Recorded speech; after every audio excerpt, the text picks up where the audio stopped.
আজকে লক্ষ্য করছি নরসিংদী ইউএনসি জুট মিলটি আজকে জলটাল সব বিক্রি করে দেওয়া হচ্ছে। কাজে আমরা অনুরোধ করছি, আমরা দাবি করছি আজকের এই কনভেনশনে সকল জুট মিল, সকল টেক্সটাইল যেন অবিলম্বে সকল দরপত্র বাতিল করে দিয়ে লিজ বাতিল করে অবিলম্বে রাষ্ট্রীয়ভাবে চালানো হয় সেই দাবি করছি। প্রিয় ভাইরা, আজকে 1986 সালে 48 ঘন্টা ধর্মঘটের মধ্য দিয়ে এই শ্রমিক কর্মচারী ঐক্য পরিষদ সারা বাংলাদেশের শ্রমজীবী মানুষের আস্থা অর্জন করেছিলেন।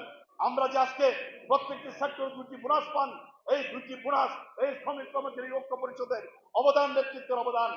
আজকে সেই শ্রমিক কর্মচারী ঐক্য পরিষদের আন্দোলনে স্বৈরাচারের সাথে এই শ্রমিক কর্মচারী ঐক্য পরিষদের আন্দোলনে হটানো হয়েছে।